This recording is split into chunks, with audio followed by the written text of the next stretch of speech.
Welcome to the Global Investor Podcast, a show that focuses on helping foreign investors enter the lucrative U.S. real estate market. Host Charles Carillo combines decades of real estate investing experience with a professional background in international banking to interview experts in all areas of U.S. real estate investing. Now, here's your host, Charles Carillo.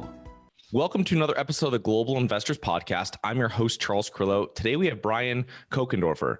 Brian is the managing member of ARC Equity Group, a Chicago-based real estate investment firm specializing in acquiring and operating apartment properties in the Midwest. Brian is a general partner in 334 units and limited partner in 650 apartment units with a total value of approximately $70 million and has 14 years of experience as a commercial real estate broker. So thank you so much for coming on the show, Brian. Thanks, Charles. Looking forward to the conversation. So what was your background prior to starting your investment company? Yeah, so I started ARC in end of 2018. And before that, I've been a multifamily broker, as you mentioned, since 2007, really. So I got into brokerage in 2007, started off in the retail and office leasing space for the first 4 years.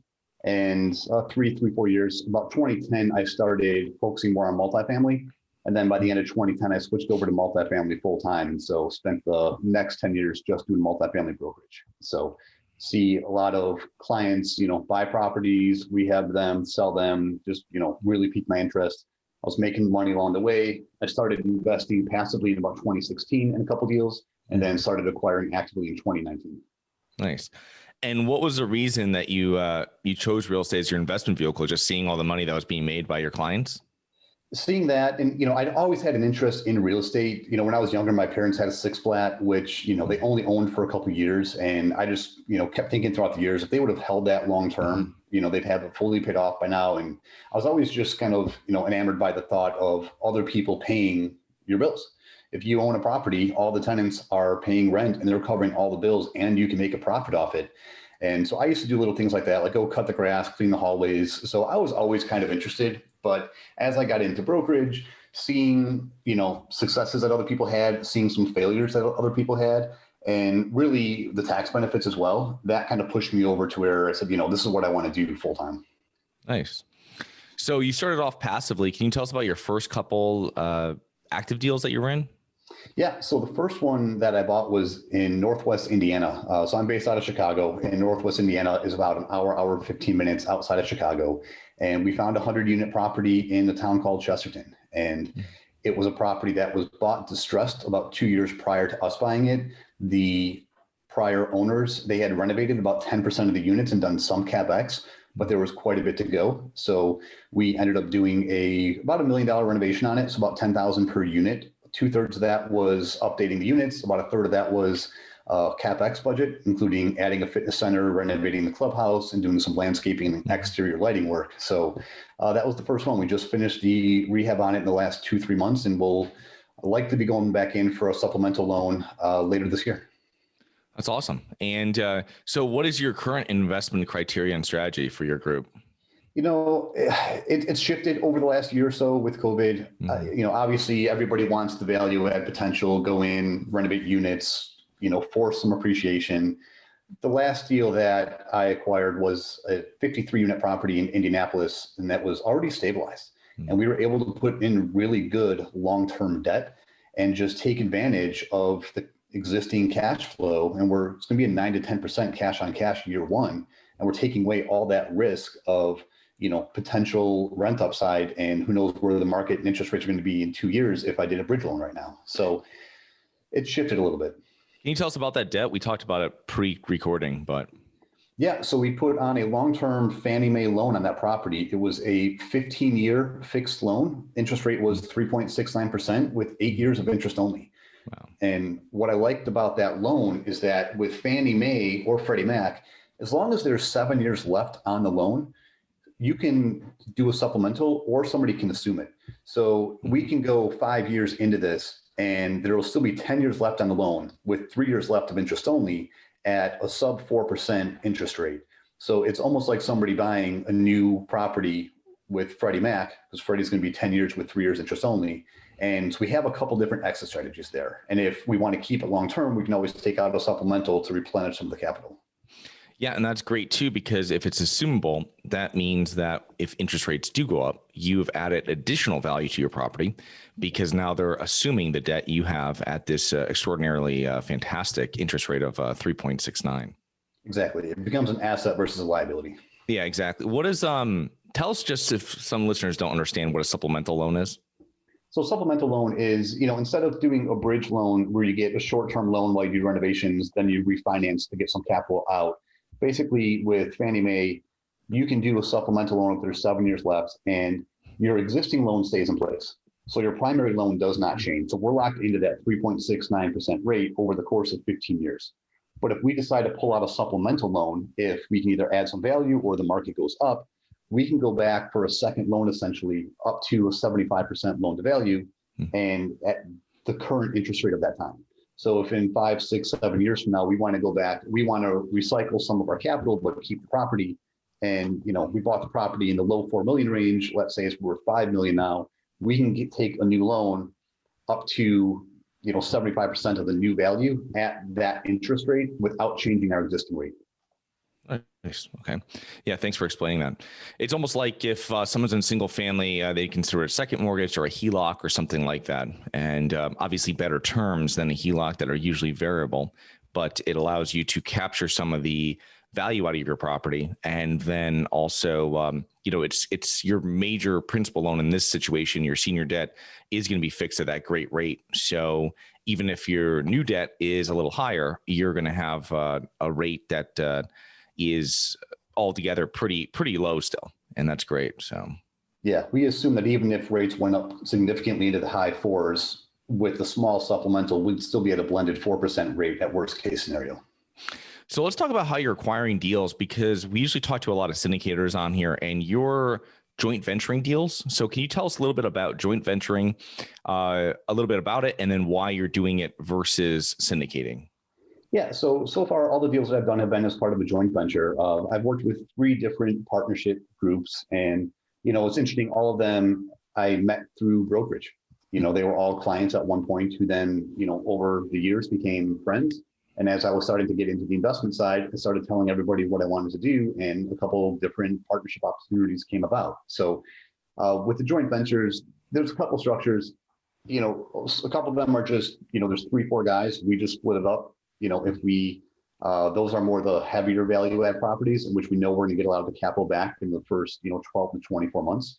So we'll go ahead and acquire a property. We'll just, split it up 3 or 4 ways and renovate the property, refinance 18, 24 months in, but we've locked in with a local bank the backside debt already. So we have 12 or 18 months, but then we already have a fixed 10-year loan in place after that. So I like that process as well because it takes away the risk of a standard bridge loan and then going back for a refinance later. So we can lock it in up front by paying a little bit more now. And on the other partnership structure, I found the deal, brought the deal in, I'm putting my own money in, so I'm getting a percentage of the initial cash flow, but I'm also doing all the asset management, getting asset management fees as well. Nice.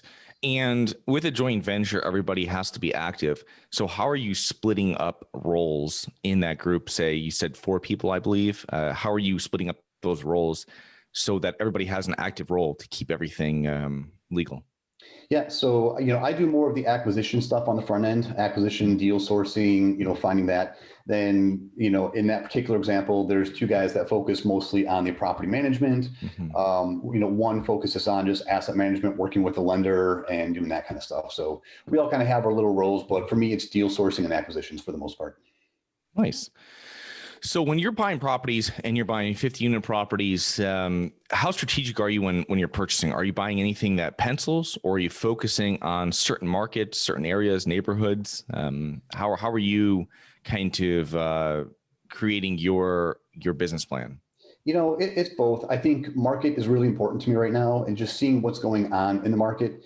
Having just acquired something in Valparaiso last year, I knew that Valparaiso, they got a university there. It's been a high population growth area. A lot of people are leaving the southeast suburbs of Chicago and going over to Indiana for various reasons. So that little Northwest Indiana pocket has really been growing. Jobs are going there. Amazon just announced 2 distribution centers, one in Valparaiso, one in Maryville, which is right next door.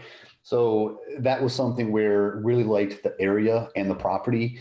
The property was more of a value add. So that's going to cash flow well after about a year and a half, 2 years. But going into it, it was more about the area. The 53 unit in Indianapolis, it was more about the existing cash flow. I liked the area as well. Obviously, you want to try to find an area where, BC area, but that it's kind of in the path of either redevelopment or, people are moving that way as the market shifts. Yeah, you kind of want to make sure that you're in that wave of gentrification at some level where you're driving a neighborhood and you're seeing properties that have been renovated, properties that need to be renovated, properties that are actively being renovated, and you kind of know that you're in the path of that gentrification, which is a great place to be because you can write off the appreciation of the property that you're working on, and then you're also writing off the appreciation of the area, which the best of both worlds. Exactly. Where are you finding deals? I mean, you're a broker. Are you finding these deals on market? Are you finding them through other brokers? Are you utilizing other methods that are maybe not as normal as other people? Yeah, it's both. We bought a couple deals through brokers on market, but once you're into a property and you establish yourself in the area, brokers are going to start calling you with some off-market opportunities. The Valparaiso one that we bought was actually a relationship with a property manager.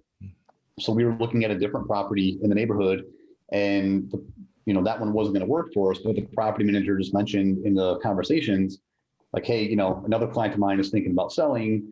He doesn't want to put it on the market, but I could probably get you into tour that one. So we went and toured that one the next week and ended up buying it. So it wasn't on the market. It was just a property management relationship. But I had known that property manager for several years, so we were able to have some open conversations. And I think it's just really about building relationships over time, because it's invaluable as far as information that you can get. And what I think a lot of people, especially newer people, underestimate is that if you can share information with brokers and property managers, that also helps them in their business.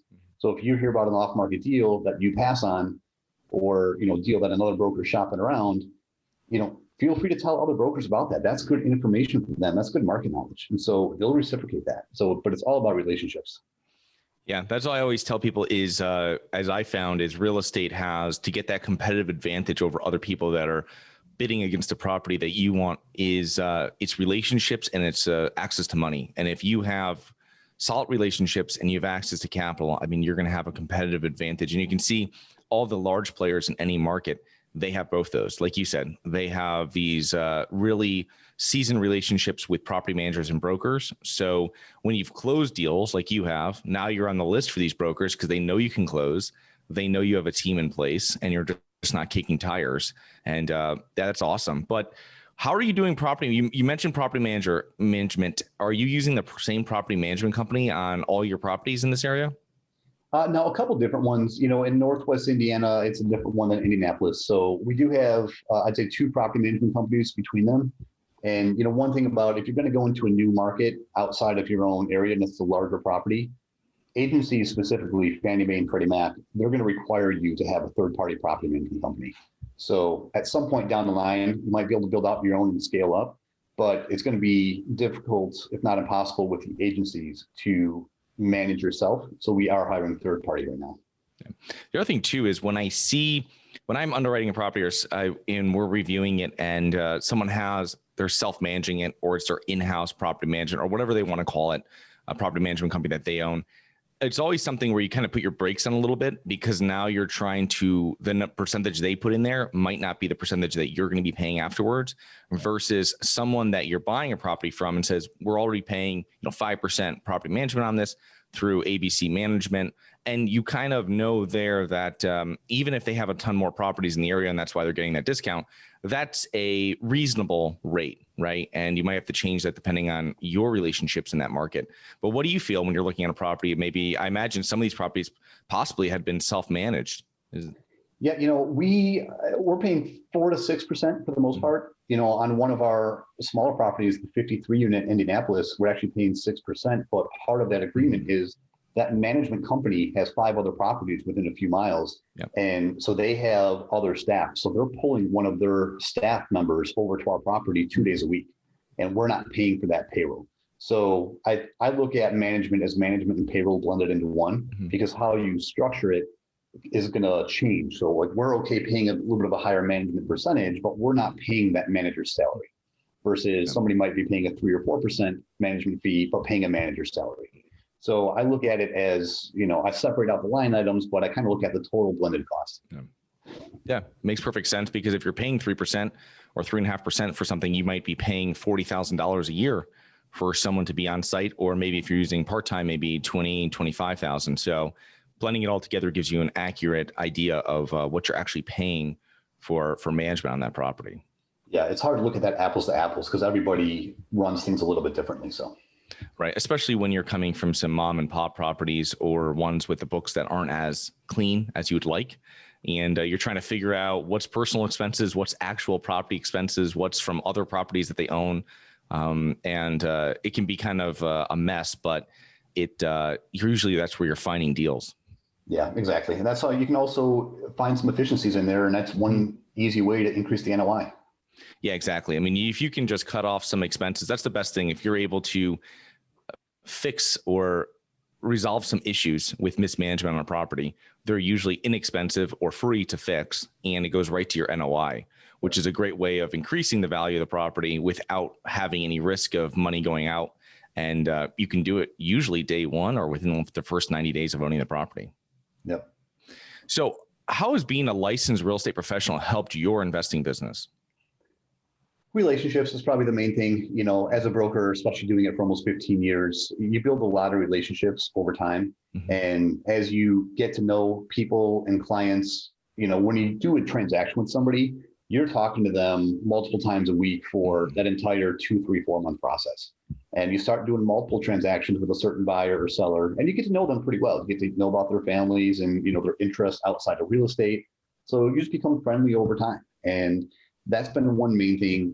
I've always tried to be careful. And I think one challenge that brokers have is, especially if you're a multifamily broker and buying multifamily properties, you need to be careful not to be competition with your clients. Mm-hmm. So you don't want to upset your existing client base by acquiring properties in the neighborhoods that you're selling properties. So that's why I tried to shift more to Indiana for my acquisitions when I was doing brokerage in Illinois. And, I never wanted to, I wanted to walk that line, and you just got to be careful. Like I said, you don't want to upset a client. And if you're buying a great property in the neighborhood that they would buy a property, they're going to think, well, you're just giving us, you're taking all the good properties down, then you're giving us all the bad properties. So it's a fine line that you have to walk.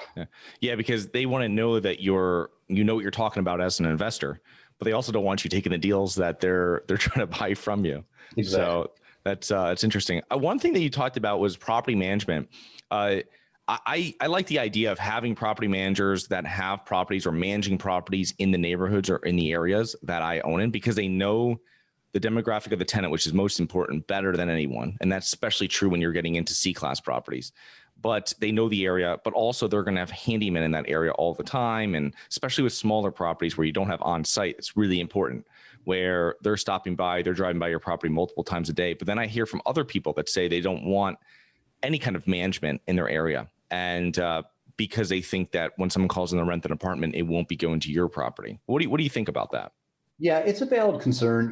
With the particular setup we have in Indianapolis, the manager, their properties that they manage, they're all C-class properties.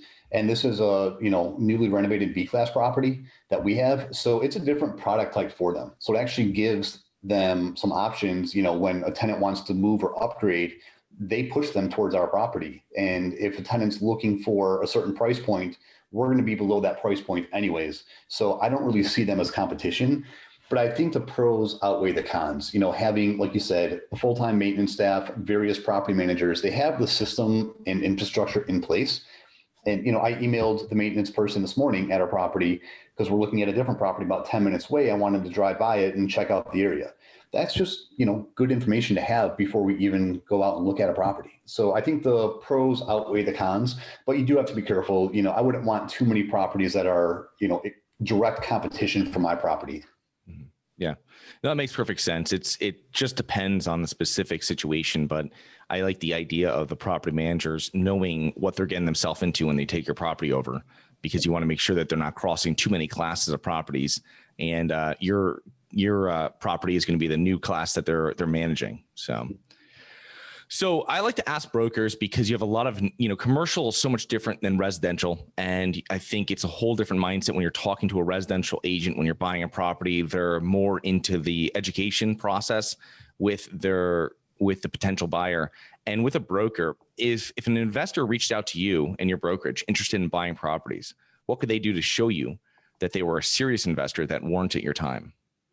Well, I think I can tell pretty quickly by the questions that they ask up front if they're newer to this or if they've been doing this for a while. And a lot of times, if somebody calls me and says, "Hey, I want to buy, send me all your deals off market that are above a 9 cap," I'm not going to spend too much time with them, right? And if somebody's just, even if they're newer, but they're coming in saying, "Hey, I got a couple smaller properties, or I'm working with a partner who's got some experience. We're looking to expand into this particular area." Then, I'll always add people onto our email list because there's no harm in it and you never know what's going to happen. But I think consistent follow-up. So if, somebody calls me and says, "Hey, I want a property, 30 to 50 units in this particular area," and I send them something that fits the criteria, a lot of times you just don't hear back. And it's like, well, I don't take you very seriously if you're not going to even follow up and tell me why you do or don't like this property. Is it, the income? Is it the property? Is it the, CapEx? Like, just give me some feedback as a broker, and then that will help me send you better properties going forward. But when you just don't respond, that's always kind of a red flag for me. Yeah, that's a huge thing. And it doesn't have to be an in-depth, like 12 tab underwriting. It can be some bullet points that you write back and saying, whatever it might be, that the problem is that you're worried about management. I think on the pro forma is too low and I have to do this and I don't think it's going to pencil here, or blah, blah, blah. But just getting back to you and letting you know, that tells you what direction they're leaning in. And then that way you can focus properties to them that might fit that criteria a little better.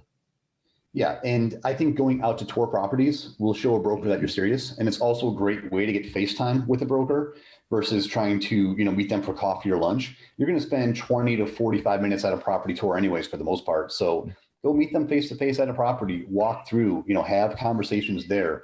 But when brokers know that people are at least looking at properties, even if they're not offering on everything they look at, they know that that's at least a serious buyer. And there's people that I've worked with for 10 years before I sold them a property. So it's not that you have to, always automatically buy a property, but just be out in the field, be checking out properties, send your maintenance guy if you can't make it, whatever the case is.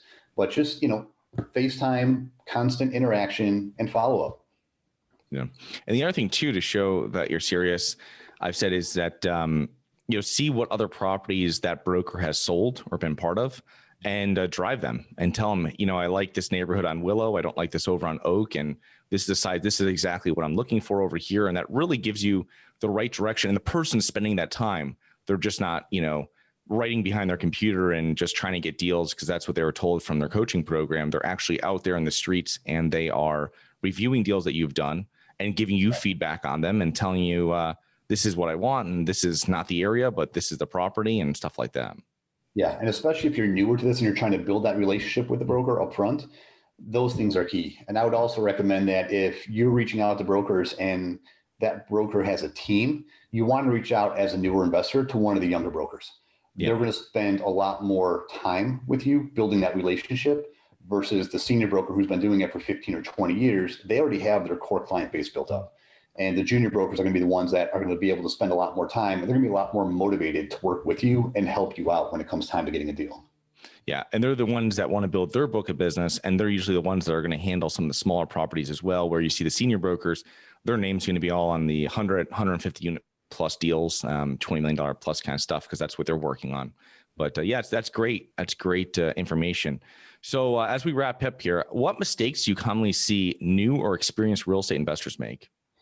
One I've seen recently that stuck out to me, because I've seen it 3-4 times now just this year, is, sometimes people send me other underwriting models in which they'll, "Hey, we like this property. Can you tell me what you think?" And you got to be careful. A lot of underwriting models, if you're putting in a market rent based, if today's rent is $850 and market rent is $900, the underwriting models automatically going to calculate the $900 rent based on turnover year one. But they also put in 2, 3, 4% rent increases year one. So you're kind of double dipping on the actual income. And what I noticed is, look at the specifically T3 or T6, see what the average income collected is. If the average income collection is $50,000 per month on a property, and your month one collection rate is 60 or 65,000, something's off. And maybe you can get up to that point in 12, 18, 24 months. But a lot of people factor that into year one, and they're almost double dipping on the rent increases and bringing the property up to market rent. Yeah, exactly. And when he says T3 and T6, that's trailing 3 months and trailing 6 months. That's great. The other thing too, that's the first thing I look at when I'm looking at underwriting. If someone sends me underwriting, is the rent increases. And that's the first thing I'm going to check. And also how aggressive they are in their value add. If they're starting it, we're in COVID, let's say, or we're finishing up COVID, whatever it might be, and they're waiting 12 months to do it or whatever. What's their downtime for doing the renovations on their unit? I mean, you're not going to get a tenant out, renovate it, and re-rent it in 30 days, right? I mean, especially if you're doing so many different units. Yeah. So it's just something that you're only saying you're taking this off the line for 2 weeks or 3 weeks. And that might be realistic if you're painting and cleaning, but not if you're actually doing value add, right? You're actually repositioning the unit in the sense of new bathrooms or new kitchens or something that's going to greatly increase the rent. So yeah, that's awesome. That's great information. So how can our listeners learn more about you and your company?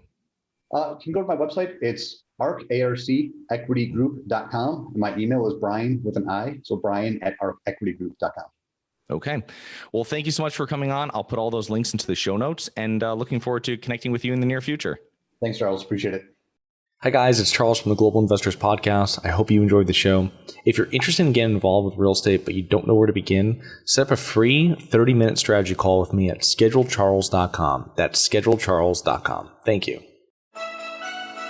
Thank you for listening to the Global Investor Podcast. If you like the show, be sure to subscribe on iTunes or Google Play to get new weekly episodes. For more resources and to receive our newsletter, please visit globalinvestorpodcast.com. And don't forget to join us next week for another episode. Nothing in this episode should be considered specific, personal, or professional advice. Any investment opportunities mentioned on this podcast are limited to accredited investors. Any investments will only be made with proper disclosure, subscription documentation, and are subject to all applicable laws. Please consult an appropriate tax, legal, real estate, financial, or business professional for individualized advice. Opinions of guests are their own. Information is not guaranteed. All investment strategies have the potential for profit or loss. The host is operating on behalf of Syndication Superstars Incorporated exclusively.